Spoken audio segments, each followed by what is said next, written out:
Olá, sou Rodrigo Stabile, sou cientista e cozinheiro de plantão e hoje nós vamos falar de desigualdade, preconceito e discriminação. Coisa que acontece no nosso país e tem muita gente que acha que isso não acontece mais. Tem candidatos à presidência da República que acham isso. Tem candidato que acha que a mulher ganha a mesma coisa que homem e que esse direito está assegurado na CLT ou na lei do funcionalismo público. Esse mesmo candidato disse que teve uma fraquejada e teve uma mulher como filha. Esse mesmo candidato acha que as mulheres devem ganhar menos porque têm a capacidade de dar à luz. Tem candidato à presidência da República de Partido Novo de Ideias Velhas que disse, abre aspas, felizmente nós somos diferentes, feche aspas. Talvez ele tenha dito para você achar que as diferenças que existem nesse país sejam naturais, mas na verdade não é. A ciência já mostrou, a partir de pesquisas científicas, que nós, seres humanos, somos todos iguais molecularmente. Nós temos poucas diferenças até de outros animais. Mas hoje vamos conversar da desigualdade entre homens e mulheres na política. Você sabia que desde 2009 existe uma lei que diz que você deve reservar 30% de vaga de coligação de candidatura para as mulheres? Pois bem, lá no início dessa lei, a redação era esta mesma: reservar 30% das vagas. Sabe o que as coligações faziam? Reservavam as vagas até os 45 do segundo tempo. Quando ia para a prorrogação, os partidos políticos diziam para o TSE: não veio 30% de mulher, então vamos preencher agora essas vagas com homens. Bom, vale a minha língua portuguesa, né? Reservar 30%. Então está reservado, não apareceu, vamos agora pôr então homens no lugar de mulher. Felizmente, essa interpretação foi mudada porque a lei riscou a palavra reservar e colocou preencher. Então, as coligações devem preencher 30% das suas vagas para as mulheres. Isso é estranho mesmo assim, né? Porque se você olhar 52% da população votante do Brasil, ou seja, maioria absoluta, são mulheres. Estranho, né? Após a redação da lei mudar para 30% de preenchimento obrigatório de mulheres, aconteceram dois fenômenos interessantíssimos. O primeiro deles, apenas 5% do fundo partidário, aquele dinheiro utilizado para o financiamento das campanhas, eram destinados para as campanhas das mulheres. Sabe qual foi o outro? Candidaturas de laranjas. Mulheres que se candidatavam e nem elas votaram nelas próprias. Sabe como que a gente sabe disso? Em 2016 houveram 16 mil candidaturas de mulheres que não tiveram nenhum voto.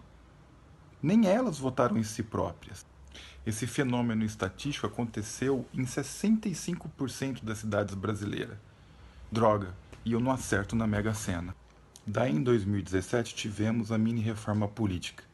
Sabe por quê? Pressão do povo. Porque o povo não aguentava mais essa estagnação da boa e velha política que estava bom para os velhos babões da política brasileira. A mini-reforma fixou os gastos para as campanhas eleitorais, essencialmente de verba pública. Mesmo assim, 1,7 bilhão de reais para as campanhas políticas. E você sabe que 1,7 bilhão de reais a gente consegue fazer uma reforma importante na atenção básica à saúde, a gente consegue melhorar o sistema de urgência e emergência do SAMU, aquele 192 que você liga, para basicamente 11% da população brasileira. Deixa eu melhorar esses números para vocês. São aproximadamente 23 milhões de indivíduos que podem se beneficiar com uma urgência e emergência ou atenção básica à saúde com 1,7 bilhão de reais. Tá chocado, né?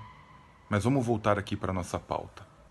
A mini-reforma política ainda manteve o preenchimento de 30% obrigatoriamente de candidatura feminina nas coligações partidárias. Sabe o que as coligações partidárias fizeram? Perguntaram ao TSE se poderiam, mesmo tendo 30% de preenchimento de vaga de mulheres, usar apenas 5% do fundo partidário e 5% do espaço reservado à propaganda para as mulheres. Espertinhos, não?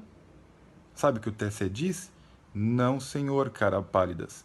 Vocês deverão utilizar proporcionalmente. Se vocês tiverem 40% de candidatura feminina, deverão destinar 40% do espaço de propaganda e 40% do financiamento para as mulheres. Tá percebendo aí que nós somos diferentes mesmos? Mas nós somos diferentes porque nós praticamos essa diferença. Espertinhos. A proporcionalidade de representação garantida, né, com financiamento do fundo partidário e espaço político foi uma luta travada pelas mulheres e mais uma luta ganha pelas mulheres na história da representação político-partidária desse país. Falando ainda em números, nas eleições de 2014, nós tivemos cerca de 10% das cadeiras da Câmara dos Deputados Federais ocupados por mulheres, 18% do Senado e apenas uma governadora. Apesar de termos 52% da população votante do Brasil, maioria absoluta, constituída por mulheres. Nesse cenário truculento que se instala nessas eleições prévias de 2018, é muito importante a gente recordar a nossa história recente. As mulheres começaram a votar em 1932, após extensa luta pelas mulheres. Mas calma, apenas as mulheres casadas podiam votar, e aquelas que eram autorizadas pelos seus respectivos maridos. Viúvas e solteiras não poderiam votar. 14 anos depois, após muitas manifestações, esse direito a voto foi estendido a todas as mulheres brasileiras.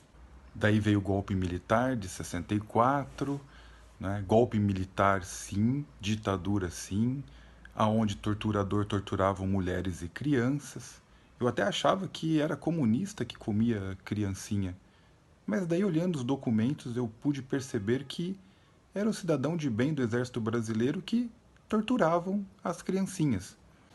Falando em golpe militar, vale muito a pena resgatar a passeata dos 100 mil que aconteceu em 68. Essa passeata ela foi constituída de um número muito grande de indivíduos que queriam se expressar. Mas o mais interessante foi que a linha de frente, as primeiras pessoas que ali estavam enfrentando o exército, eram as mulheres abraçadas entre si, fazendo um cordão de isolamento e pedindo os seus direitos de volta. Para o ditador Costa e Silva, essa passeata não adiantou nada. Ele não acatou nenhuma reivindicação feita pelos estudantes e pelos manifestantes. Mas para a população brasileira ela adiantou sim, porque a partir dela houveram outras manifestações. E sabe qual foi o resultado disso? Diretas já.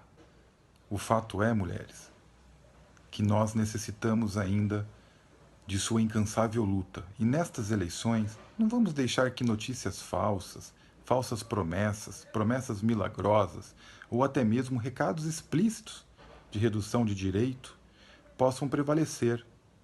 Vamos juntos, na maioria absoluta das urnas, 52%, ainda continuar a luta que as mulheres travaram para a democracia desse país.